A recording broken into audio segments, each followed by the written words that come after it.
Welcome to the Formission Podcast.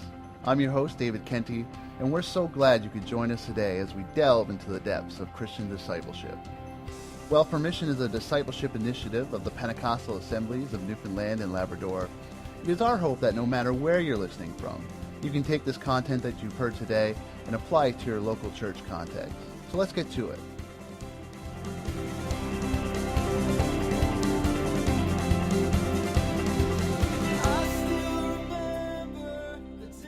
Well, welcome to the Formission Podcast. I'm your host, David Kenty, and I'm here today with Ryan Ball. He is currently the lead pastor at Maranatha Pentecostal Church in Rocky Harbour, Newfoundland. Ryan, great to have you on the show. How are you doing? Great to be here. I'm doing very well. Yeah, how's the weather up there? It is rainy, and we're in for some snow in the next couple of days. So come on with it. Oh, very good, very good. Good old Northern Peninsula weather there. You got it. Right on, Ryan. Well, Maranatha is what we classify as a developing or home missions assembly. Ryan, perhaps you could explain to our listeners what a home missions church is. Yeah, it's a pretty broad question, but we'll narrow it down the best we can. Rocky Harbour was a church plant back in the late 70s, early 80s. Basically, they started off pretty humble here with a trailer that they transported between communities to just share the gospel on this part of the island. And in 87, they actually constructed a church here and dedicated a church here. And it's been kind of the central place for the Pentecostal churches in this area between Rocky Harbour, Norris Point, Sally's Cove, St. Paul's, and Cowhead. And this is a church that had very humble beginnings, like we said, to go forward and to take a trailer, tow it between communities to do ministry work. And so it was established here after, I guess the trailer just wasn't working, and they wanted to set up a church here. And it's been growing over the last number of years, and just, we're seeing that in the last few years as we're tying the loose ends together. And we look at the church that is here now, and it is full of many younger people that were kids when the trailer was here doing ministry. Wow. Yeah. So we're seeing the product of that. We're seeing the product of that in the other communities. And, what it means is just a church that just struggles a bit financially, that looks to other supporting churches for help. And what I've made it my personal goal since being here in Rocky Harbour is to connect with these churches. And I was in Botwood Sunday night and gave a report on Rocky Harbour, what they need to be praying for, how they can assist us in helping us share the gospel in this part of the island, and just building community with other churches. So that Rocky Harbour is not just a spot on a map. It's not just a place where, there's a church there, but people have some knowledge about what is happening here and how God is working throughout the communities on this part of the island. That's awesome, and we had you down here at Springdale a while back ago, and you were explaining sort of the ministries that are involved there. As a home missions church, and you're the lead pastor there, am I right in assuming that you pretty much do everything from the finances to mopping floors to putting wood in the furnace? Yeah, you got it. Yeah. And I've kind of had to take the attitude that, I just need to get up and do it, and I need to go out and try new things, try different stuff, see what works and see what don't work. And I have people here that I can use and use them in ministry, but a lot of times, I kind of got to be the driving force to say, let's get up, let's try this today, let's see different ways that we can impact our community. And as our church has a solid foundation now, I can take that and pour it into the people and say, let's do this collectively. Let's share these different ideas, and let's all encourage each other and motivate each other to do ministry. But a lot of the times it is just me shooting these ideas around, saying, let's try this. Let's see how this will work in our community or in our school. And that takes a long time to build up the nerve to do stuff. But I've tried some new things here. I'm seeing the fruit of it already. And I know that if I place God as the center in the things that we're doing, that they're just going to flourish. Now, do you find that, and we don't talk a lot about this, but, that's a very big burden of responsibility that you carry Are there moments where you just feel like, man, life, there's just too much, God? Like, there's just too much on the plate that you have that go-getter attitude, but still there must be moments where you're kind of like, oh, well, is this worth it? Yeah, no, 100%. And there are many times where we feel, am I making headway? Are we presenting the way that we need to be? Are people coming into the church just as a social club aspect, or are they actually coming searching God and searching for a relationship with God? Mm-hmm. And I think one instance there last week, I attended Remembrance Day assembly here in our community. I just seen all the kids and all the teenagers, and I was felt so heavy, and I felt, you know what, we have to continue to work hard to reach out to these guys and to create spaces for them and just let them know the love of God and show that in everything we do from our church. And when I look at all these teenagers and kids and adults, it do weigh heavy on me, but this is the beauty of us being a fellowship as a PAONL, as we will work together. And I see that, like I said, when I was there with you guys in Springdale and Triton, Botwood, other churches, I tell them, you know what, we need to come together as a forming community. And like we said, in great joy and generosity to ensure that God's work continues to be done. Awesome. Great. And that's so important, is that we're all kind of in this together and trying to lift each other up. And sometimes, there was a period in time, I think, where that wasn't the case, or it was very difficult, and we had so much barriers between each other as a fellowship, and now this way forward in Formission and all of that is really about coming together and really doing the mission of God wherever we can. Yeah, well, even just chatting with you today and seeing your face, it just does my heart well. Well, I'm glad. I don't think my wife would agree with that. Very good.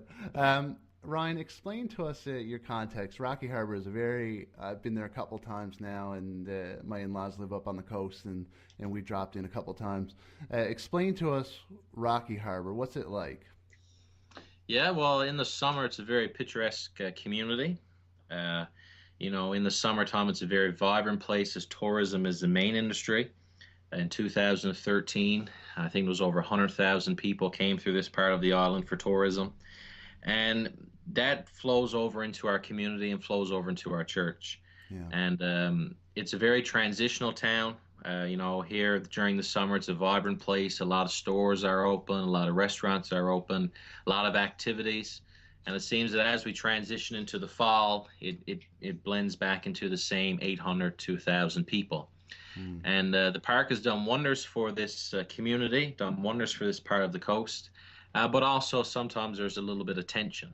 Sometimes there's some trust issues, and we see that kind of flow over into the church. Yeah. And I've taken time to study the community, the surrounding communities, and to see how they function for years. And we can see a lot of that showing forth in the church. But taking time to understand the community and its history, its context, really helps us in the development of our mindset of the church and how we're going to go forward and do ministry. Mm. But like I said, tourism is the main industry here. If the Grossmore National Park wasn't here, I'm not sure Rocky Harbour would be. Yeah. Because the fishery is on the decline for most parts of the year. And that's basically the only main industry here. And the same with the other communities. They are basically tourism communities. And this place is very vibrant in the summer, very, busy town. But now this time of the year, it's just the same residents, just hibernating for the winter. Like bears hibernating, eh? Yeah. And that comes over in our church as well, because in the summertime we have a lot of people move here for the summer. Yeah. And we have a lot of tourists. I think in total this year we saw over 50 tourists come through our church this summer. And now we're just filed back into our regular attendance each Sunday. And understanding how this community functions, being such a transitional town, is important for us to understand how the church will function in the community as well. That's awesome. And we talked a little bit about your community of believers that you have at Maranatha. And what is the composition? Because we've talked about this before, and they're not Pentecostals in the strictest sense. You seem to have a much more diverse group of people. Yeah, for sure. People that would be Pentecostal here now that were christened in this church would be people like my age. Because, I mean, the church was established here in 87. So for those christened in this church, they would be my age, around 24, 25. But yeah, we have a very dynamic makeup of the church. Sadly, the Salvation Army Church closed here in '99, and all of these people were left without, left without someone to lead them. Yeah. And I've taken my time over the last year to reach out to these people, let them know that there is a church here for them. And about 60 to 70% of our congregation is from the Salvation Army Church. And then we have a mix of individuals from the Anglican Church and the United Church that have either moved here over the last number of years or have never been a part of any church. This is just a church that they were dedicated in.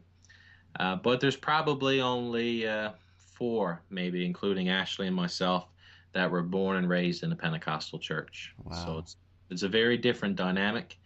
Because we're this church, maybe it's probably one of the newer church plants, one of the newer home missions assemblies, as it was put here in the late 80s. Wow. So you have like a very kind of representation of the sort of an ecumenical type of approach to church, because you just have so many different backgrounds kind of colliding in one spot. Yeah. And we've done some things as a church to connect with those individuals from different assemblies that don't feel like they fit in anywhere. And I put a big plug on, we have people come from other churches to say, you know what, your church may only meet once a month because of the rotating clergy. And I tell them, support your assembly when it's open, but know that this church is here, and that the doors is open for you anytime you want to come, whether it's to a Sunday morning or a Sunday night service, when there is no church at your particular church. Yeah. And that gained a lot of respect with a lot of people to let them know that when their assembly is open, that they can attend there freely. Yeah, and I think that's something that, in the past we would have been very, well, you're going to be Pentecostal, you got to come to the Pentecostal church, you're going to be Salvation Army. And it created a lot of discord and disunity within our communities. And you seem to be doing a lot of work towards saying, hey, you know what? Support your local expression of Christian worship wherever you are at, but know that we are here and that you are welcome to where we are as well. And that seems to be a very positive thing for a community. And like I tell people, wherever they feel comfortable in worship, fine. There's other churches here. They rotate because of a declining clergy in their denomination. But we went over and beyond this past summer. We saw that the Salvation Army Cemetery here was struggling, and we said, why not pull off a fundraiser in concert for that? Seems that majority of our assembly is Salvation Army. And we done this concert just to raise a little bit of money to keep the upkeep of a new fence. And, we had over 90 people pack into our church. Oh, wow. And it was just a great way to connect with those who have drifted away and to open our doors and say, you know what, we see the need here and we're going to assist and we're going to help each other out. And to have 90 people fill our church, and Dave, you've been to church, it's not that big. Yeah. But to see chairs from right to the front to the back wall, was very encouraging, and a lot of people left that evening and felt so welcomed, felt so invited into our church, and were pleased to see that we were there to help even another denomination. That's excellent. And so you have this expression, you have so many different backgrounds in the same spot. So how do you approach discipleship? I mean, that's a hodgepodge of different denominational backgrounds. How do you even attempt to say, hey, here's Jesus and here's how you follow him, right? Yeah, I think while I'm still new here, it's a lot of building trust with people. It's a lot of time building that one-on-one relationships with people, getting to know them, for them to get to know me, be comfortable around me. And we've taken that approach in a Tuesday night Bible study. We started with prayer meeting. And then we had a good attendance to that. And then I said, well, we're going to combine both prayer meeting and Bible study. And we've done some great studies together. And it's amazing to see people come together and open their Bibles and say, and to ask questions that they wouldn't normally ask on a Sunday. And, last winter we done a soap study Philippians together and First Timothy together, just unpacking the scripture verse by verse, piece by piece. And it's some nights we can start talking about a certain topic and we can go through an array of topics throughout the night. And I remember one night we started at 7 o'clock, the same 6 or 7 people, and we didn't end that night until 9 or 9:30, just asking all these questions, even down to, they have such interest in the history of the church. And, when I told them that the Pentecostal church or Pentecostal denomination is only 100 years old, a little over 100 years old, they're amazed. And I can see growth and growth in their relationships with God. And we just done the series, Not a Fan, together as a church. And, it's handouts, it's breaking it down piece by piece. And when they leave, I can tell that they are learning and growing in their relationship with Christ. And, that one-on-one mentoring is so great. And that building of the trust in the relationship with individuals is a huge part, I believe, of individual discipleship. Right on. And that's what you kind of mentioned was the trust. How does that process look like? Because trust is very difficult to build. Yeah. I think it takes a lot of time of, I know visitation is a big thing, but it's just simply going there and letting people know that you're there for them, that you truly care for them. I tell my people every Sunday that I love them and that my calling is to be here and to continue to grow them in their relationship with God and to encourage them and to be there for them. And when you simply put that out there and let them know that, I'm your friend, I'm here to encourage you and help you. And, I'm not perfect, but we're going to do this together as a church. It's pretty amazing to see their reaction and to let them know that they look at me and say, you know what, this guy's really here for us. And then when we do our Bible studies and when we get together, they're more open, they're more verbal to ask questions. And it's not easy. The first couple of weeks of a Bible study, they're pretty quiet. They don't want to ask too many questions. And then you're a month in and they have lists of stuff that they want to know about. Yeah. And, but that's where the church is built, I believe, in those sessions that we have together. And we've had a few new people come out to it again this fall. And I look forward to continuing to grow that, whether we meet in people's homes, whether we meet in the church. And same with Sunday mornings. It's a different approach. It's teaching every Sunday. Like I said, I just finished that. I'm not putting in a plug for Not a Fan, but I just finished that, and I grew so much personally. Yeah. And I know that my people, the people here in Rocky Harbour, are growing in the same way. We don't mind the plugs because any kind of resources we can get out there. Yeah. I'm Not a Fan. Who's that by? Is Kyle Idleman, I think is his name. I think that's who it is. Yeah. And did you just find that online or? Yeah, I read the book actually. Okay. And then there was a small group series, and then there was a stuff for Sundays. And like any context, you take it and modify it to fit into where you're to. But I believe that from what we got out of it, there are a lot of people in our churches that are fans of the church, that are fans of the gospel. They like what the church do. They like the music. They like the hymns. They're willing to wear the jerseys. Yeah. But when it comes to actually following Christ on a daily basis, that relationship with God, I think we see that dwindling. And it was a great challenge to our church. Cool. And so you take that, and then you're also finding really interesting ways, I think, anyways, because for me it's more interesting than some of the stuff I do. But how do you engage the community around you as a pastor? Yeah. This fall, I had some people ask me if I would teach guitar lessons. So Monday nights, I started teaching guitar for free. Imagine that, for free. Here at the church. And I started out with about 10 or 15 individuals. And we just took an hour every Monday night where I would teach them some chords, some songs. And we do that every Monday night. And we've seen about 20 people come out and only about 5 from the church.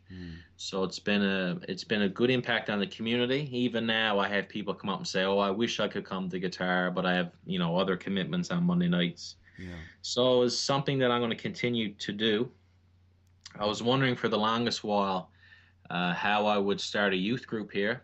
And it just so happens that Some of the people that come to the guitar lessons are in grades 7, 8, and 9. I have about five or six guys and girls that come out. So I have them in guitar lessons. Now I just got to let them know that, you know what, we're starting a youth group in a couple of weeks. This is going to be something for you guys. And, you know, get them excited about it. So I probably would have never met these kids if it wasn't for the guitar lessons. So that has just been great. It's been a bit frustrating at times, teaching 15 people how to play guitar, but it's something that, you know what, Monday nights, there's not a whole lot to do. So I'm just going to try it, see how it works. And like I said, a lot of things that we do here is trial and error. Yeah. And I just say, you know what, we're going to try it, see how it works, and been very pleased. Yeah. Another big thing that I know you're hinting at is the bus. No, I was hoping you would go there, because I'm just floored by this bus idea. Yeah. I got my license to drive the seniors around at the hospital, and I was approached by the owner, and he wanted to know if I would drive the school bus. Oh wow! And I said yes. You know, I thought about it for a long while because it did take away some flexibility. You know, it's an hour in the morning, an hour in the evening. Yeah. And I said, you know what, I'm going to do it. And I take probably 30 kids twice a day on the school bus, and, you know, getting to know them, let them know about our kids' programs and that kind of stuff. And I didn't think I was making, you know, I didn't even think a lot of the kids knew who I was. But like I said, when I went to the Remembrance Day assembly at the school the other day, you know, the kids would come up and say, oh, hello, Pastor Ryan, or Pastor Ryan is our bus driver. And that was really cool to see all these kids recognize who I am in the community. Yeah. So this is funny. Like the first morning, I was getting ready to pick some kids up, and I was a bit nervous, making sure everything was right, making sure all the buttons and lights was on. And when I opened this door, the kid looked up at me, and he kind of grinned, and he said, aren't you the pastor? So I told him I'm the pastor and the bus driver. Yeah. So. Awesome. And so one of the things that that I wanted to talk about was, you know, you're a fairly young guy. Yeah. We graduated from Tyndale together around the same time. And yet you chose home missions in rural Newfoundland, Outport, as opposed to a developed assembly in a more urban destination. I mean, this really kind of goes against the age-old perception that young people simply want to go to where there's a Walmart or a ministry salary, right? And so, and so you've done this, and what kind of encouragement then can you give to those who are going into ministry and trying to discern where God is calling them? Because they're going to face this. They're going to, especially in Newfoundland, they're going to face, well, I could go here, or I could go there, or I'm going to put my application in only these types of churches. What kind of encouragement could you give for them? Well, first, there's nothing like it. I'm gonna be honest, Dave. You know, there's a lot of days I wish that I was in an established assembly. You know, I was in Botwood this past Sunday, and I spent 8 months in Botwood. And you know, I say to the pastoral staff there, you know, whenever your doors are open, people are there, right? It's an established church. Yeah. And here it's a guessing game. When you open the doors for anything, you're wondering, well, if am I making any headway into the community? But for me, you know, I'm a little bit different. You know, the things that I enjoy, my personal hobbies, they fit perfectly into this community. And, you know, I'm not someone that spends all my time in the woods or spend all my time fishing. But when I am in those places, people see me, and we build relationships in those places. Yeah. And, you know, that just goes to say about who I am personally, my hobbies, my interests, things that me and Ashley enjoy doing together. You know, we sooner hop on the quad and go in behind Rocky Harbour and stand in a lookout and just, you know, watch the sun come up or go down or do a little bit of hunting, versus some people that would rather, you know, get a group together and go out for a coffee at Tim Hortons. It's just a different, it's just who we are personally and the different contexts that we're in.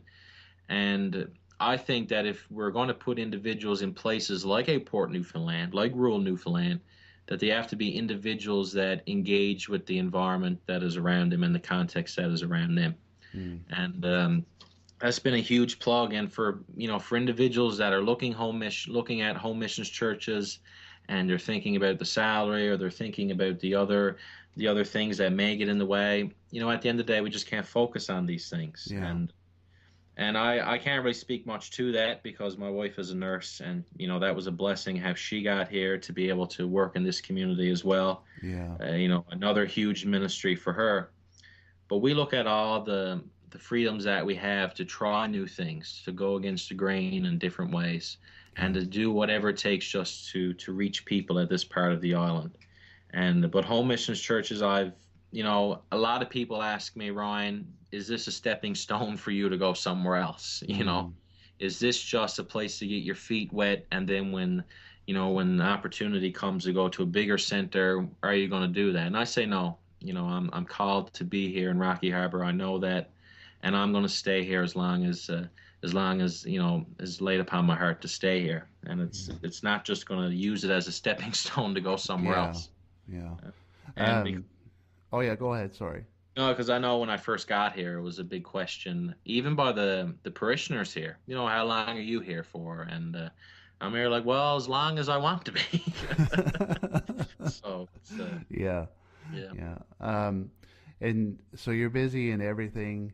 Home missions is I think there's a lot of creativity that's available for people who are creative and want to try new things and do new things and approach the gospel from different angles, and from the bus to guitar lessons to Bible study to youth groups to everything. You're just kind of in the thick of it all. And one of the biggest areas, and we'll finish off by talking about this, one of the biggest areas that we want to approach as Formission in the next couple of years is my health. How does Ryan Ball stay healthy in the midst of all the busyness and all of the different things that you have to do? Yeah. Even though I'm separated, physically from a lot of people and can't get together with, guys like you or friends as much as I'd like to, it's knowing that I have people there that I can pick up the phone and chat with, just vent a little bit, get new ideas, and to continue to encourage and pray for each other. Mm-hmm. And I have a lot of people in my life that I talk to throughout the week to encourage me, to pray with me. And I think that's where we get excited as a fellowship when we, see this formation part where it's focusing on our health spiritually and our formation spiritually, that we're continuing to encourage each other and love each other. And even though we may be separated geographically, that we're still coming together to encourage one another. And this conference was a pure example of that. I was going to conference thinking, I don't know if I'm making any headway where I'm to.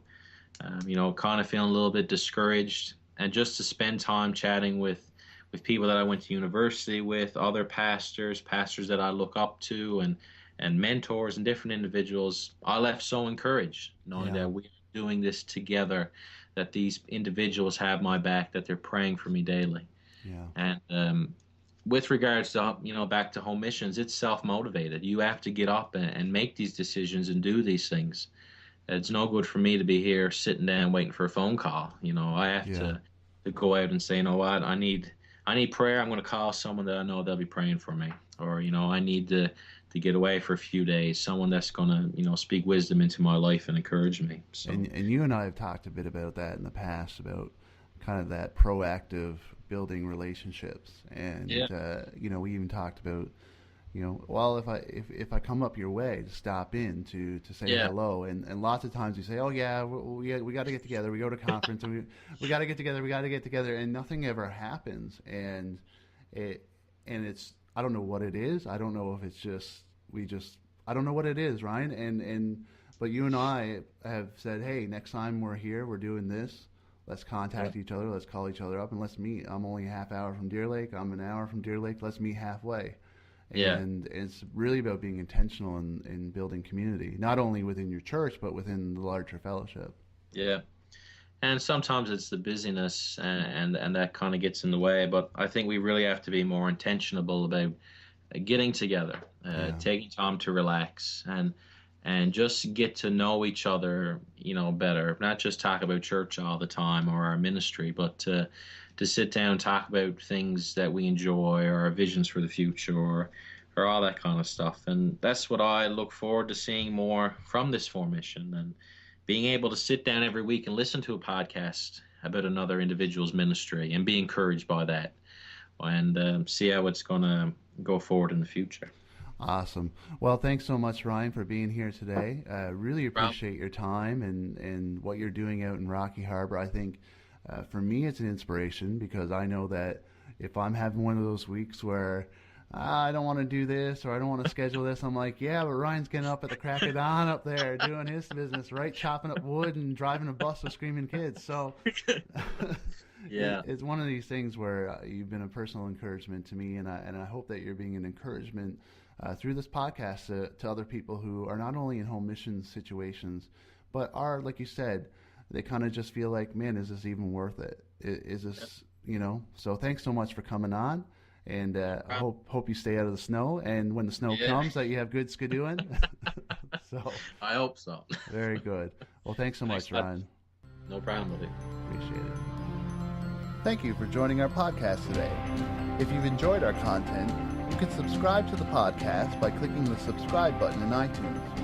If you're looking for more information about Formission, or want more tools to better facilitate discipleship in your own church community, you can go to our website at www.formission.org. Hope to see you back next week.